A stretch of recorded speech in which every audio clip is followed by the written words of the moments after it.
We're super excited to have some visitors on the homestead today.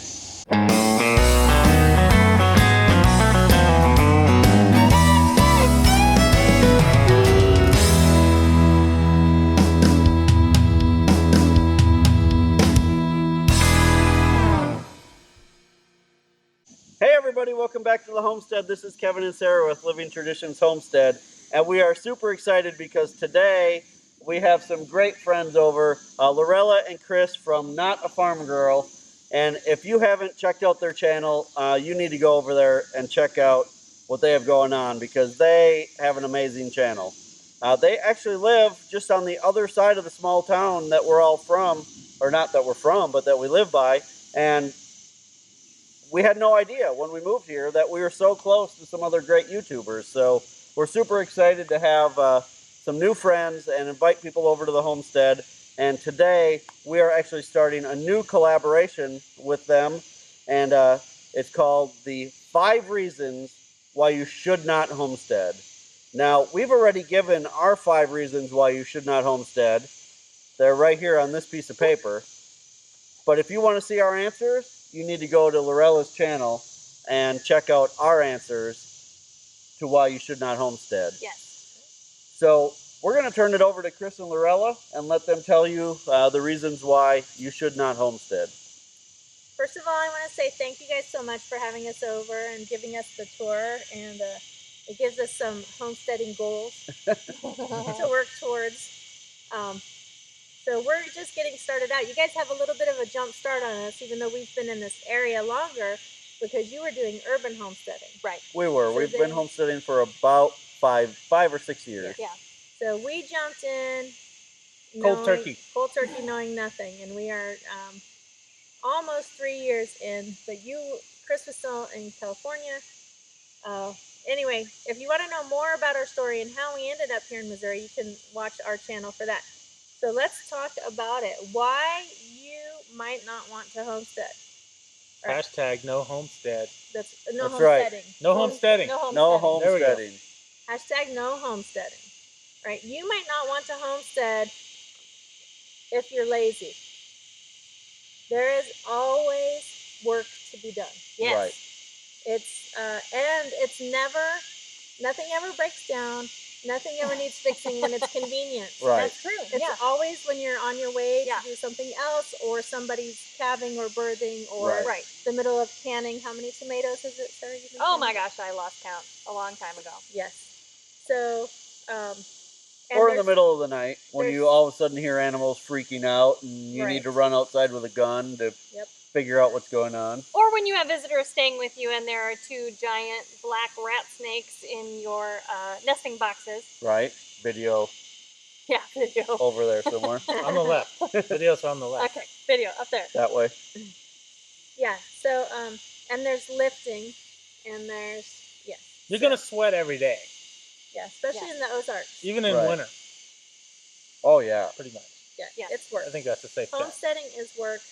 If you're lazy, probably not for you. If you want to start homesteading so you no longer have to work, that's funny. Okay. I think some of these kind of will tie in here and there, but I think the next one we're going to go with is you might not want to homestead if you don't like your family. That is very true. That's true. We used true. to be able to escape to various jobs. Right. For a few hours. Chris and I often worked opposite schedules. So did we, actually. Yeah, so that we could take care of the kids. That's exactly what we did. Right. So we didn't see each other that much. We had a date day about once a week. But other than that, I got to do stuff on my own. And so it really has been a merging of our styles, because Chris's motto is... Dream work makes the team work. Teamwork makes the dream work. That one.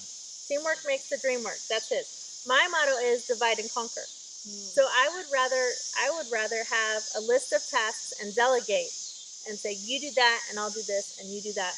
And he is like, no, I need someone handing me tools and we got to figure out together what's the best solution for this. So we've really had to learn how what the positive parts of each person's work style are, right, and how to bring the best out of that. That's true. And how to be together all the time. You might not want to homestead if you want holidays and weekends off. What? No Weekend. 2 weeks of paid vacation? Are you No, kidding right? me? No, What? right? Vacation, right? Right. We love having visitors on the homestead. Let me tell you that we really do. We love our family coming. We love our friends coming, but we still have to work while they're here. It's kind of a strange thing for our Yes. visitors that they're like, wait a minute, you don't get vacation. No, we don't get vacation. There's no vacation Now on the you homestead. can, but it takes planning and money because you have to hire someone to come in, and you can't do it when most people are vacationing in the summer because Right. that's when your harvest is the fullest and all the There's animals. really not a good time of year on the homestead to go on vacation. Right. There really is no good time because No. there's something critical happening in every season of the year, as far as I know. And animals are kind of like small children. They want to be fed every day. Yes. But And water. I mean, they're just awfully needy. Right. Yes. We should start another video, 5 reasons not to have children. Like, they want to eat. They want to eat every day. Single day. Seriously, How they're so dare they even needy. Think about it. Yes, exactly. Hashtag no kids. Like, I just fed you yesterday. No kidding. Yeah, hashtag no kidding. Yes, so it is a full-time job. You can be strategic though. Like Chris's parents live in Oklahoma, 5 hours away, and so we do take weekends away. But then it's hiring usually a kid from church or a young adult or teenager from church to come stay at the house and take care of everything. But it does take planning and it does take money. Right. We just don't go anywhere. I think And the more you have, the harder that is. yeah, Like, we're thinking about getting a milk cow this fall. Well, then you don't. It's one thing to hire someone to come and feed chickens, right. but then to also find someone who knows how to milk a cow or Yeah. knows. So I our mean- friends that do that, they buy a bottle baby before they go on vacation, so then they can stick the calf on the cow, take That's a vacation. But then there's an expense, and Right. then when you come back, you have a calf to deal with. Right. Okay, so I have something else related to that.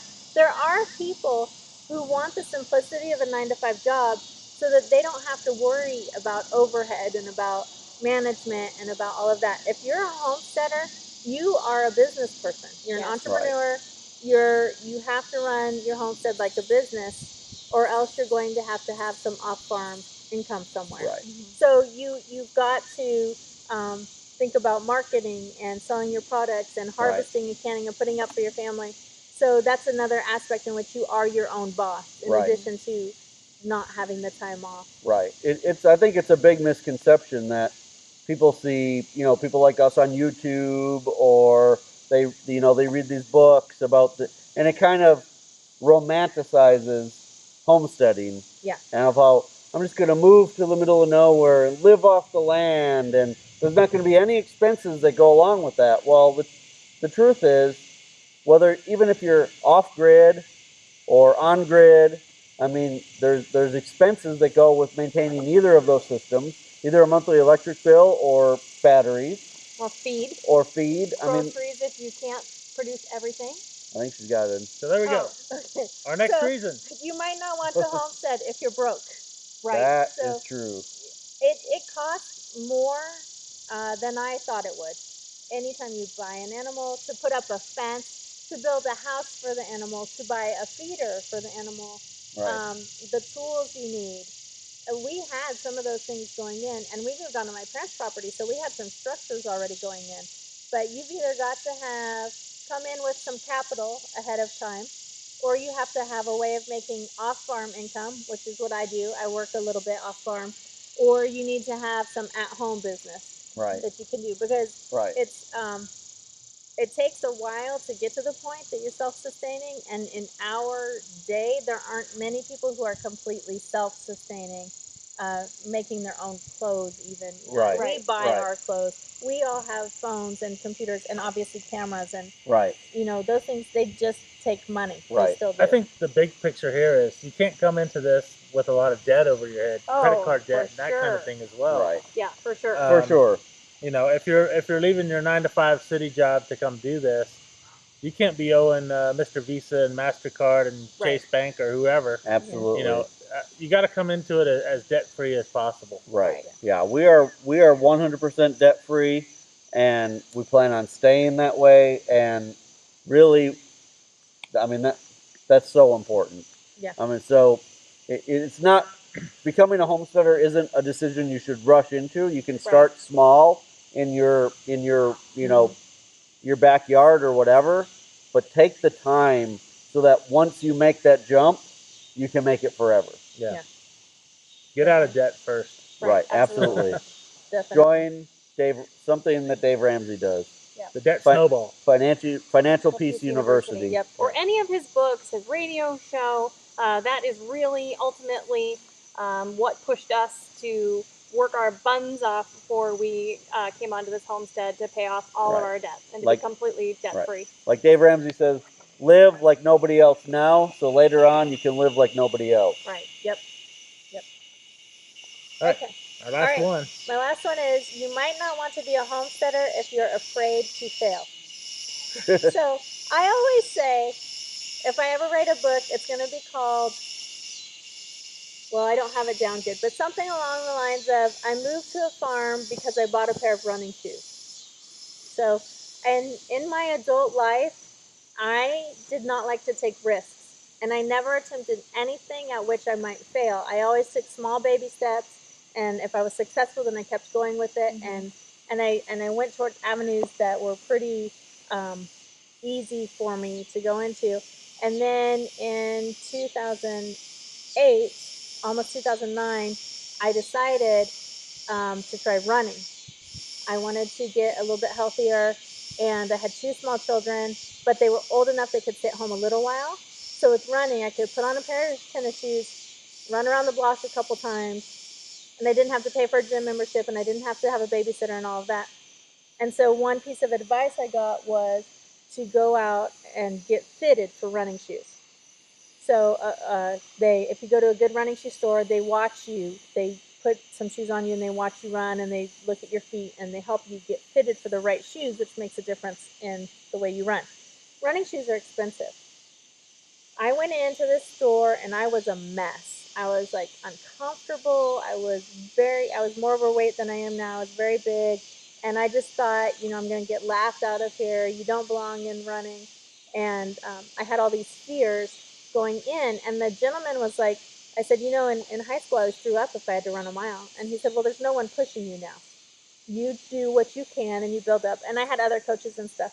And when I left that store, I got about 2 blocks away. I pulled over, tears running down my face. And I texted my brother, and I'm like, I'm a mess. Why is this so hard for me? And he said, you have just invested in your own risky venture. Because it was the first time I ever tried something at which I might fail.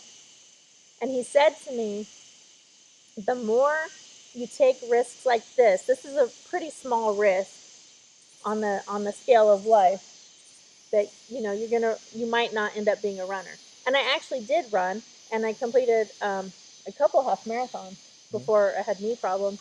And that success, that taking the risk that I might fail and then building on that, led me to be willing to try other things at which I might fail. And I think that had I not gone through that process of trying things and failing some and trying things and being successful, that I would not have been as willing when it came time to move to the farm and try something that was completely outside of our norm. So on the homestead, there are times we try things and they just don't work at all. And you just got to scrap it and start over. Right. Absolutely. We try things all the time, and I'd say 50% of what we try doesn't work out. But it's one of those things. Define failure, because if you learn from it, if the next time you can do it better, if the next time it can be successful, then was it really a failure in the first place? I mean, when we raise meat chickens, and a raccoon gets in and eats half of them, I mean, is that a failure, or the fact that it feels like one? It does feel like one, and it's a big slap in the face. But when you can then improve your system, and the next time around that doesn't happen, that's a success. Well, and it gives us an opportunity, especially as homesteaders that are also YouTubers. It gives us the opportunity to educate other people who are wanting to learn, saying, you know, hey, we did this over here and it totally failed, and we have learned our lesson. So learn Right. from our mistakes. Right. And this is how we're doing it now, and this is why. But at the same point, I mean, we were cocky when we moved. When we lived in an urban homestead, we didn't have predators. We didn't have a lot of the things that we have here out in the country. And when we moved here, we were like, well, we're not going to deal with that. Well, we don't have to worry about that. And we do. We have to worry about the same things everybody else does, because God likes me, but he doesn't like me that much. He still brings the raccoons around, so. I'm not sure they're of God. No, I they're don't think not. it's God bringing the raccoons around. Yeah, that's probably true. I thought they were a lot cuter when I only saw them in zoos. Yes. Right, yeah. When I saw the carnage Right. behind, it's a mess. Yeah. So, well, So thank that's you. it. That's our 5 reasons. So hashtag no homesteading. Is that like a gang symbol? Whatever. No, it's actually the real sign. Remember, I do sign language. Oh, yeah. That's my job. That's her job. Oh, that's her job. She's a sign language interpreter. I only know a few phrases in Okay. sign language. Okay. They're probably Let's not just much leave those in your head. Moving Not much on. probably share. Moving on. Anyway, so those are 5 reasons why you should not homestead. If you want to see the 5 reasons that Sarah and I came up with, you need to go over to Lorella's channel. There will be a link down below. And while you're there, make sure you hit the subscribe button, because as YouTubers, the subscribe button, that's what it's all about. We want you guys to subscribe. We want you to share it on all of your other social media so that the whole world can see what we're up to. And we hope that someday you'll be living out here with us. If you're a homesteader and you have 5 reasons why other people shouldn't homestead, make sure that you do your own video as well. Hashtag no homesteading. Send us a Comment with a link. comment with the link, and we'll create a playlist and include you on that. We'll throw you in it. So thanks you guys so much for stopping by the homestead. We really appreciate it. Again, if you like this video, give us a thumbs up. If you have anything to say, comments, suggestions, that kind of thing, go ahead and put it in the comment box, and subscribe if you haven't already. And until next time, you guys take care, and God bless. God bless. God bless y'all. Hey, thank you guys so much for stopping by the homestead today. We do truly appreciate every one of you for wanting to be part of our lives. We're now going to be putting out 5 new videos every week, Monday through Friday. So don't forget to hit that subscribe button below. Also, don't forget to check out the videos over here on the side. Thank you so much, and we look forward to seeing you next time back on the homestead. God bless.